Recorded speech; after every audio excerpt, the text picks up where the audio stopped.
আজকে নৈহাটির বঙ্কিমাঞ্জলি স্টেডিয়ামে যেখানে মোহনবাগান সুপার জায়ান্ট বনাম জজ টেলিগ্রাফ স্পোর্টস ক্লাবের ম্যাচ অনুষ্ঠিত হতে চলেছে।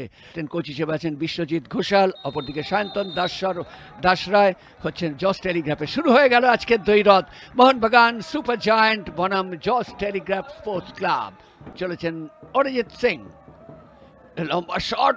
ও চেষ্টাটা কিন্তু দারুণ ছিল বলতেই হবে। অনেকটা দূর, তবে প্রায় 30 গজের মতো একটা ডিস্টেন্স হতে পারে। আকাশ মণ্ডল ছুটছে, দেখা যাক কি হয়। আকাশ মণ্ডল দেখার চেষ্টা করছে কি হয় ওখান থেকে। অনেকটা দীপক বাতান ঢুকে পড়েছিল বক্সের মধ্যে, কিন্তু না, মোহনবাগান ডিফেন্ডাররা বল বাইরে বের করে দিয়েছে।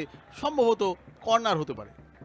কর্নার আবার নিচে টংসিং, এর আগেও তিনি কর্নার নিচে। দেখা যাক সেকেন্ড পোস্টে কিভাবে রাখতে পারেন। সুন্দর করে ভাসিয়েছেন, বিপদ হতে পারে অনেকটা। কিন্তু ফুটবলার ওখানে গিয়েছিলেন মোহাম্মদ বিলাল, এই নিয়ে পরপর 3টে কর্নারই তিনি গেলেন। কিভাবে ঘটনাটি ঘটেছিল, অনেকটা মানে প্রসারিত তালুতে বলটি ঠিক দাঁড়িয়ে গেল, নাহলে বিপদ হলেও হতে পারত। সাহেল বল তুলে দিয়েছেন, হেডকে আসবে না, হলো না। সব কিছু কাজই কিন্তু ঠিক মতো হচ্ছে না। আবার ভাসানো বল, এবার গোল হতে পারে না, হলো না। গোলরক্ষক তৈরি ছিলেন রাকেশ বাহাদুর। এই মুহূর্তে শট নিয়েছেন, ডিফ্লেক্টেড। আবার গোল করার মতো পরিস্থিতি না, এখনো পর্যন্ত গোল হলো না। গোলরক্ষকের কৃতিত্ব দিতেই হবে। আজকে কিন্তু রাকেশ বাহাদুর বারবার নজরে পড়ছে ওই জজ টেলিগ্রাফ স্পোর্টসের গোলকিপার। তাকে যে সুযোগটা দেওয়া হয়েছে, কোচ সায়ন্তন যে সুযোগ দিয়েছেন রাকেশকে, আজকে কিন্তু তার সুযোগের সদ্ব্যবহার করছেন। শেষ পর্যন্ত বল চলে গেছে কাস্তানার কাছে। কাস্তানা শট, শেষ পর্যন্ত বার উঁচিয়ে চলে গেল। অনেকটা বাইরে, একটু ইনসুইংয়ে রাখতে পারতো। এইগুলো থেকেই কিন্তু একটা গোলের সুযোগ আসে। দেখুন একেবারেই তাই। দেখে টংসিং আক্রমণে মোহনবাগান সুপার জায়ান্ট, গোল কি হবে না, হলো না। ডান পায়ে বল ধরেছেন, দেখছেন কি করবেন। রেখেছিলেন ইনসাইড, যারা ইনসুইংয়ে রেখেছিলেন, হেডে উঠেছিল জজ টেলিগ্রাফ ফুটবলাররা, কিন্তু ওখানে মোহনবাগান ফুটবলাররা পড়ে যায় আস্তে করে।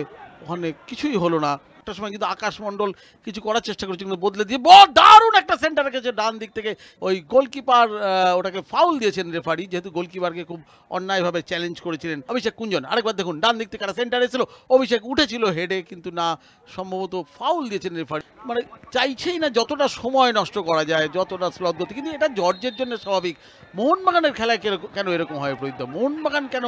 আকাশ দাস যেটা বলেছিলাম ইনসুইংয়ে রাখবে, রেখেছিল কিন্তু কোনো বিপদই হলো না ওই মোহনবাগানের। দুরন্ত শট ছিল এবং ক্রস পিসে লেগে ফিরল। দেখুন, ক্রস বারে লেগেছিল, একবারে ধনুকের মতো বাঁক খাওয়া। আরেকটু আগে ডিপ করলে বলটা গোলের মধ্যে থাকতে পারতো। দূরপাল্লার শট, ও বারের ওপর দিয়ে চলে গেল।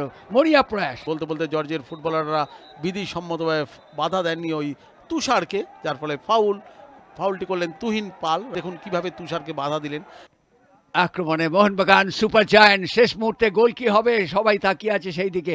চমৎকার বল, এবার গোল হতে পারে না। এক্ষেত্রেও কিন্তু বাহাদুরি দেখালেন সেই গোল। একদম, এইটা যদি না গোল করতে পারে তাহলে আর কোনটা গোল করবে?